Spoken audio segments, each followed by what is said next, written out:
After our first night, my lover pointed to her shoulder. My God, we have the same birthmark. I'm Satie Collins, and 3 days ago I thought my biggest problem was convincing food critics that artisan cheese could save my dying business. I was wrong. Dead wrong. The truth is, my real problem began the moment someone looked at me and decided I was small. Not poor enough to pity. Not important enough to respect. Just invisible enough to dismiss. That's how the world had always treated me, like background noise, like the woman hauling crates while other people made decisions. And on that cold October morning in Richmond, I didn't know fate was already lining up the cruelest test of my life and the most astonishing reward. The taxi screeched to a halt outside the International Food Festival grounds, and I nearly fell out, arms aching from the weight of carefully wrapped cheese wheels pressed against my chest.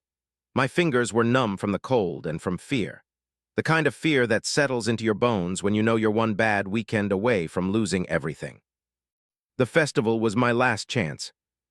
No exaggeration, no drama. My financial advisor had been painfully clear just hours earlier. If Collins Creamery didn't land major wholesale orders this weekend, bankruptcy paperwork would be waiting for me by Christmas. I inhaled sharply as autumn air slapped my lungs, watching my breath fog like smoke. Around me, vendors bustled with purpose, laughing, shouting, setting up pristine booths with staff and banners and confidence I couldn't afford. The smell of espresso and baked bread floated through the air, mocking me with comfort I no longer had. I'd spent my final $1,000 on this booth, every cent I had left in the world, all on my grandmother's aged cheddar recipe, a recipe people back home said was nice, which is what they say when they don't mean special.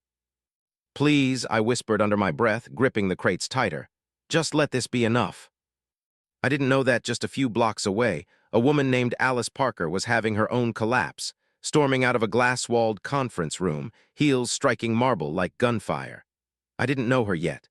But later, she would tell me that morning had been the moment she realized power doesn't protect you from being betrayed. It only makes people sharper about how they do it. 3 years building her consulting firm from nothing. 3 years of sleepless nights and ruthless discipline. And now men in tailored suits wanted to swallow it whole and call it strategy. Fate didn't care that both of us were barely holding ourselves together. It slammed us into each other instead. I was wrestling with a stubborn wheel of aged Gouda near the corner by Marcella's Italian restaurant when someone came barreling around the bend. Phone pressed to her ear, fury radiating from every step. No, David, she snapped. I don't care what they're offering, we are not selling to them. We collided hard. Paper exploded into the air. My precious cheese samples flew from my arms, rolling across the pavement like runaway planets. Her leather briefcase burst open, contracts and documents dancing in the wind like expensive confetti. We both hit the sidewalk, a mess of limbs and shock. Watch where you're, she started. Then she stopped. So did time. Her eyes met mine, and something electric cracked open between us. She was stunning in a way that had nothing to do with polish and everything to do with presence. Dark hair whipped loose by the wind, sharp green eyes blazing with intelligence and exhaustion. I'm sorry, I blurted, scrambling to gather my cheese, heart pounding like I'd done something illegal just by looking at her. No, my fault, she said quickly, already kneeling beside me, hands gentle as she helped collect my samples. I wasn't paying attention. Our hands brushed as we reached for the same wheel of cheddar. The contact was brief. It felt like lightning. Her breath caught, mine did too. You're bleeding, she said softly. I looked down at my palm, scraped raw and red, and shrugged it off. It's nothing. She didn't listen. She pulled a tissue from her purse and dabbed my hand with surprising tenderness. The intimacy of it startled me. This stranger crouched in the street, papers swirling around us, treating my injury like it mattered. I'm Alice, she said, still holding my hand. Satie, I replied, my voice unsteady. She leaned in to help me stand, and somehow we ended up too close. Close enough to feel her warmth, close enough to share breath. The kiss wasn't planned. It was soft at first, hesitant, almost disbelieving. Then deeper, as if we both recognized something we didn't have words for yet. Her lips tasted like coffee and possibility, and the noise of the world faded until there was only her. When we broke apart, we were both breathing hard. Well, she said faintly, eyes bright, that was unexpected. Perfect, I said before I could stop myself. Her smile then, genuine, surprised, felt like a door opening. 3 hours later, reality came crashing back. I stood at my booth drowning in vendor contracts written in legal language I couldn't understand, my confidence evaporating with every passing minute. People walked by without stopping. Some glanced at my setup and moved on, uninterested in the woman with no staff and no branding team. I felt small again. Then Alice appeared. She stood at the edge of my booth, eyes scanning the chaos of paperwork, and said, "You look like someone drowning in fine print." I laughed weakly. "Unless you speak fluent legalese, I'm screwed." She picked up one of the contracts, brows knitting. "They're charging you double the standard rate." My stomach dropped. Standard rate. She sighed. "They saw you coming." Without asking permission, she pulled out her phone. For the next hour, I watched her transform. The warmth was still there, but layered with steel. She negotiated, challenged, dismantled predatory clauses with surgical precision. By the time she hung up, my booth fees were slashed by 40% and my placement upgraded. I stared at her. "How did you just do that?" She shrugged. "Corporate consulting." Then she smiled. "Your turn, teach me something." So I taught her cheese. I showed her how patience shapes flavor, how you can't rush something meant to last. She listened like it mattered, really listened, and when she laughed, something in my chest loosened. That night when she invited me for a drink, I should have said no. Instead, I followed her. Her hotel room was sleek and expensive, all glass and city lights. She talked about her business, about betrayal disguised as opportunity. I talked about my grandmother and the creamery I was afraid to lose. When she kissed me this time, there was no chaos, just choice. We moved together slowly, reverently, like two people aware they were stepping across a line that couldn't be erased. When the night finally quieted, we lay tangled in white sheets, the city glowing below us. For the first time in years, I felt seen. I didn't know that the world was already sharpening its knives. I didn't know love would be used as leverage. And I definitely didn't know that something small, something etched into skin, would change everything. But fate was patient. And it was waiting. I woke before Alice did, the city still wrapped in a gray-blue hush. For a moment, I just lay there, watching the steady rise and fall of her breathing, trying to convince myself that the warmth against my side was real. That I hadn't imagined the way her hand had found mine in the dark, or how she'd murmured my name like it was something worth keeping. But reality crept in fast. By the time she opened her eyes, my phone was already buzzing with emails from distributors who wanted samples, meetings, promises I wasn't sure I could keep. The festival was only half over, and everything felt fragile again, like one wrong move could shatter what little momentum I had. Alice noticed, she always did. "You're thinking too loud," she said, her voice rough with sleep. I smiled even though my chest felt tight, just trying not to screw up my entire life. She propped herself on one elbow, studying me. "You're not screwing anything up. You're building something. People just don't like it when they didn't expect you to." Those words stayed with me all day. At the festival, the difference between us became impossible to ignore. Alice moved through the crowd like she belonged there, confident, polished, unmistakably powerful. People deferred to her without realizing why. Meanwhile, I was still the woman behind the table, explaining myself, proving myself, smiling through the dismissals. More than once I saw it happen. A buyer would ask a question, glance at Alice, and redirect the conversation to her, as if I were the assistant, as if the cheese, the thing I'd poured my life into, had appeared by accident. Alice shut that down every time. "She's the owner," she'd say calmly. "If you want answers, talk to her." Some people apologized. Some didn't. One man laughed under his breath and muttered something about cute little hobby businesses. I felt the old shame rise up, hot and familiar. Before I could respond, Alice leaned in, her voice low and deadly polite. "That hobby business is outperforming 3 of your portfolio brands," she said. "You should listen when someone like her speaks." The man flushed and walked away. Instant karma. But it didn't feel satisfying, it felt terrifying. Because I could see how easily Alice's world could crush mine. how much power she held without even trying. And a small, ugly voice in my head kept whispering the same question: what happens when I'm the liability? That night back in her hotel room, the question finally escaped my mouth. "You don't have to keep defending me," I said quietly. She turned, frowning. "Why wouldn't I?" "Because, eventually, people will start asking why someone like you is with someone like me." The silence stretched. Alice crossed the room and took my face in her hands, forcing me to meet her eyes. "Do you know what they say about me?" she asked. "That I'm too aggressive, too ambitious, too much. I don't fit where they think I should either." I swallowed. "That's not the same." "It is," she said firmly. "Different packaging, same disrespect." For a moment, I believed her. Then her phone rang. She answered, and I watched her expression change, close off, sharpen. The voice on the other end was calm, calculating. I didn't need to hear the words to understand the threat behind them. After she hung up, she didn't look at me right away. "They know about us," she said finally. "Someone took pictures." My stomach dropped. "They're suggesting it could complicate negotiations." The room felt smaller. The future I'd let myself imagine collapsed in on itself.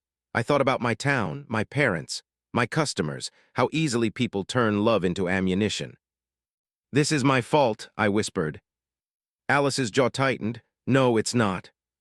But doubt had already slipped between us, quiet and poisonous. Because for the first time since we met, I saw the cost of being close to her. And I didn't know if either of us was ready to pay it. By the third day of the festival, the air around us had changed. Not outside, people were still laughing, still tasting, still making deals, but between Alice and me, something fragile had cracked. We moved together, but not quite in sync anymore. Conversations paused half a second too long. Touches felt careful instead of instinctive. I told myself I was imagining it. But fear has a way of sharpening perception. The whispers started before noon. I caught fragments as I passed booths. "Isn't that her?" "Thought she was smarter than that." "Risky, don't you think?" Eyes slid toward us, curious, judgmental. The same people who had ignored me yesterday now noticed me for all the wrong reasons. By early afternoon, a senior buyer from a regional grocery chain stopped at my booth. He tasted my cheddar, nodded appreciatively, then glanced past me to Alice. "So," he said casually, "are you the brains behind this operation?" My face burned. Before Alice could answer, I forced a smile. "No, I am." He chuckled, unconvinced. "Right, well, I'd love to talk numbers with someone who understands scale." Something inside me snapped. "I understand scale," I said, my voice steady despite the shaking in my hands. "I also understand quality. If that's not what you're looking for, you're at the wrong booth." The man raised his eyebrows, then smirked. "Feisty." He walked away. I stood there, humiliated and furious, not just at him but at myself for caring, for needing Alice's presence to feel protected, for hating that without her I felt exposed. Later, when the crowd thinned, the confrontation I'd been dreading finally arrived. "David." He approached like he owned the ground beneath his feet, suit immaculate, smile sharp. He didn't look at me at first. He spoke to Alice as if I weren't there. "This is getting messy," he said quietly. "Clients are talking, investors are nervous." Alice's shoulders squared. "We're not doing this here." "Oh, I think we should," David replied. Then his eyes flicked to me.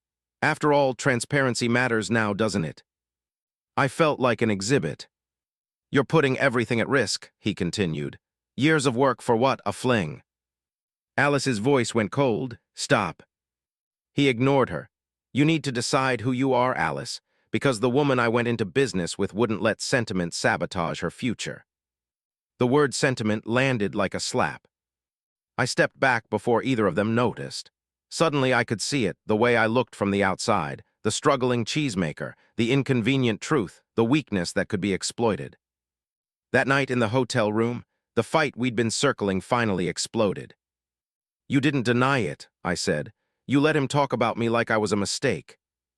Alice stared at me, stunned. I was trying to keep him from detonating the situation. "At my expense." She ran a hand through her hair. "You don't understand how this works." "No," I shot back. "I understand exactly how it works. I'm the liability." "That's not fair." Neither is pretending this doesn't cost you something. The words piled up fast after that. Accusations, defenses, things said too sharply to take back. I hated myself for every doubt, every ugly thought, but I hated the way she hesitated even more. Finally, she went quiet. "I can't lose everything I've built," she said softly. And there it was. The truth I'd been afraid to hear. I nodded, my throat tight. "Then you shouldn't lose it for me." She reached for me, then stopped. I packed my bag in silence. Each folded shirt felt like surrender. At the door, I turned back once, hoping she'd stop me. She didn't. I left before dawn, the city still asleep, my future once again uncertain. But this time, the ache wasn't about my business. It was about realizing that love, no matter how real, doesn't always survive the moment it becomes inconvenient. I went home to silence. Not the peaceful kind, the kind that presses against your ears until your own thoughts get too loud. The creamery smelled the same, salt, milk, thyme. Everything I had fought to protect was still standing, yet something essential inside me had collapsed. The festival orders trickled in, enough to survive, not enough to feel victorious. People congratulated me, told me I should be proud.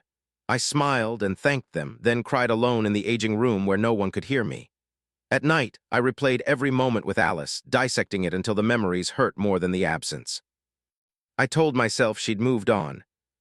I told myself I was foolish for expecting anything else. Then the letters started arriving. Not emails, formal envelopes, legal language, corporate logos. A cease and desist notice claiming I'd violated a distribution clause I'd never agreed to, then another, and another. The pressure was subtle but relentless, like someone slowly tightening a vice. I knew where it was coming from. David. He'd found a way to punish me without touching Alice directly. One afternoon, a large distributor canceled an order without explanation. The next day, a supplier suddenly raised prices. It didn't take a strategist to see the pattern. Someone wanted me small, quiet, desperate. I almost gave up.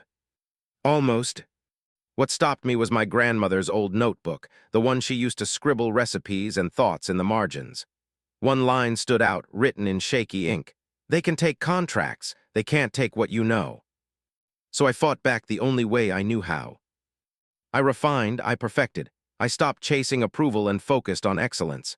Late nights turned into breakthroughs, new aging methods, bolder flavors. I reached out to independent shops, cooperatives, places that valued craft over connections. Slowly, painfully, momentum returned. Then 3 months after I'd last seen her, Alice called. Her name on my phone felt unreal. My hands shook as I answered. "Satie," she said, her voice familiar and different all at once. "I need to see you." I should have said no. Instead, I said, "Why?" "Because I was wrong," she replied. "And because what's coming, it's bigger than both of us." We met in a quiet cafe halfway between our worlds. She looked thinner, tired, stripped of the armor I'd first admired. David had betrayed her, sold her out, used the scandal he'd manufactured to push her out of her own firm. The buyout she'd refused had happened anyway, without her. "They underestimated me," she said, a bitter smile on her lips. "Just like they underestimated you."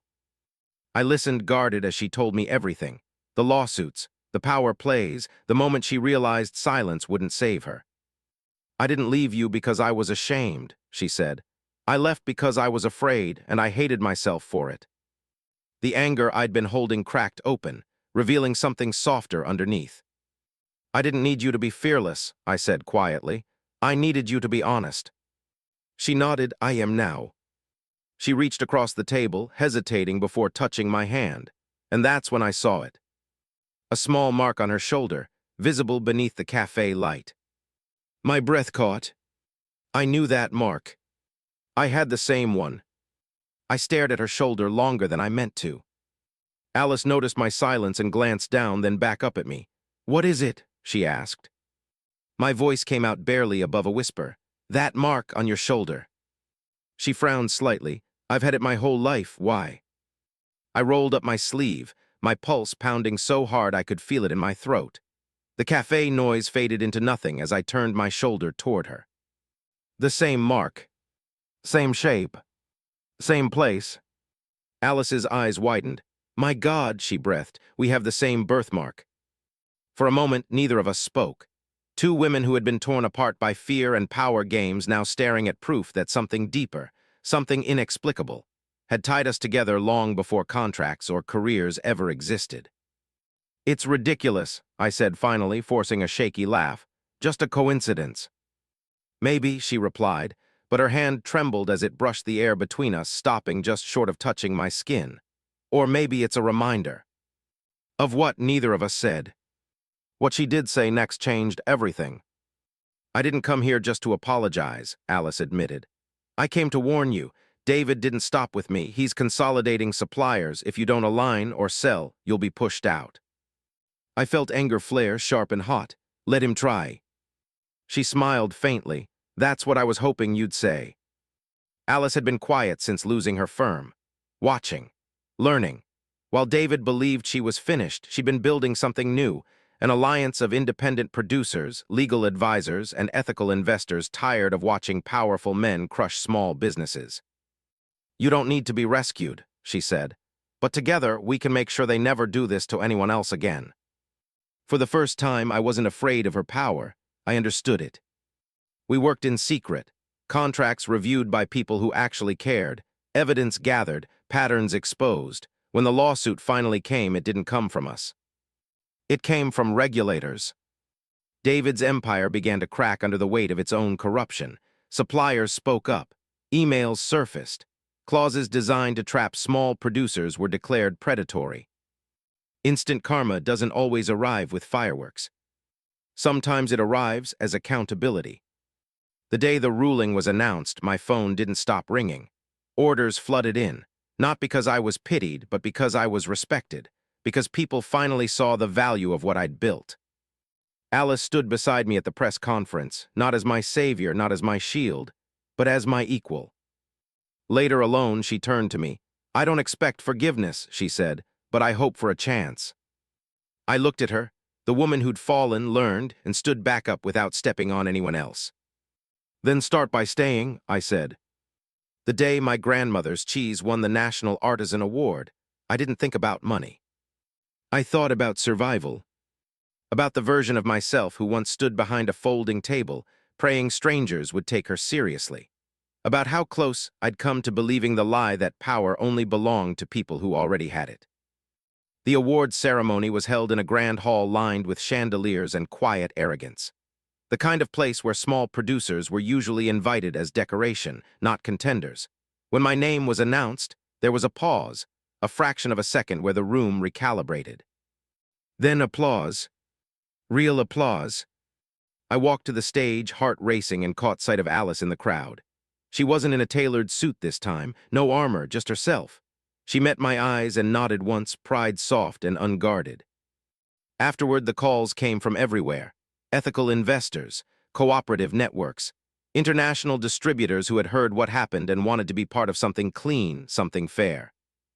I chose carefully, because success didn't mean becoming what had once tried to crush me. Alice and I didn't rush back into anything.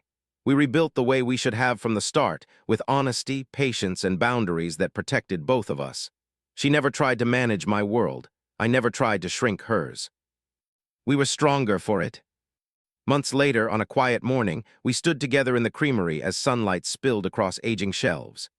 Alice traced the familiar mark on my shoulder with her thumb, then touched her own. "Do you think it means something?" she asked. "I think it reminds us," I said, "that we were never meant to disappear." She smiled and leaned her head against mine. The world didn't suddenly become just, but in our small corner of it, something shifted. People learned that underestimating kindness was expensive, that dismissing integrity had consequences, that power without humility eventually collapses under its own weight. As for David, he faded. His name became a cautionary tale whispered in boardrooms about overreach and arrogance. No dramatic confrontation, no public revenge. Just irrelevance, which I learned is the fastest karma of all. That night, lying beside Alice, I understood something I hadn't before. Love didn't save me. I saved myself by refusing to accept the role I'd been assigned. Alice didn't complete me. She met me where I already stood. And when she pointed to her shoulder again and laughed softly at the strange symmetry of it all, I realized the mark wasn't about destiny. It was about recognition. It came in waves, interviews, invitations, expectations, and with them came a new kind of pressure. Not the desperate kind that claws at your ribs, but the seductive kind that whispers you've finally earned the right to stop being careful. I didn't listen, because the moment you believe you're untouchable is the moment the world reminds you that nothing ever is.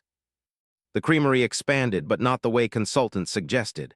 No massive factories, no shortcuts disguised as efficiency. We built cooperatives instead, shared resources, shared risk, shared power. Small producers who had once been rivals became partners, bound by something stronger than contracts: memory. Memory of being dismissed. Memory of being exploited. Memory of being told we should be grateful for scraps. Alice helped, but from the side, never the front. She advised when asked, challenged when necessary, and stepped back when it mattered most. Watching her unlearn control was as powerful as watching her reclaim confidence. Not everyone approved. A glossy business magazine ran a feature on me titled "The Accidental Mogul." I laughed when I read it, but Alice didn't. "They still don't get it," she said. "No," I replied, "but they're learning." The real test came when a multinational conglomerate made an offer. An obscene one, enough money to make every fear I'd ever had irrelevant. Their representative smiled like David used to. "This is legacy," he said smoothly. "You deserve it." I thought of my grandmother's notebook. I thought of the cafe. I thought of a woman once told she was too much, and another told she was too little. I declined. The backlash was immediate, articles questioning my business acumen, rumors that I was being manipulated, and inevitably speculation about Alice. This time I didn't flinch. At a public forum weeks later, someone asked me outright if my personal life had influenced my decisions. I smiled calmly into the microphone. My values influence my decisions. If that makes some people uncomfortable, that's not a flaw, that's clarity. The room went quiet. Then applause. Afterward, a young woman approached me, eyes shining, hands shaking. "I'm starting something small," she said. "Everyone keeps telling me to sell before I fail." I took her hands. "Don't let them rush you. Build something that can look you in the eye." That night, Alice and I walked home under the city lights, fingers intertwined. No headlines, no strategies, just two people who had learned the cost of shrinking and decided never to pay it again. "You know," she said thoughtfully, "they used to scare me into silence." "And now?" I asked. "Now I scare them by existing honestly." I laughed, leaning into her. "Good. Because the truth is, instant karma isn't always loud. Sometimes it's slow. Sometimes it looks like growth that can't be undone, like a future no one can steal because it was never built on fear to begin with." We stopped at the door, and Alice traced that familiar mark on my shoulder once more. "Same mark," she said softly, "different ending." I kissed her forehead. "No," I said, "the ending we chose."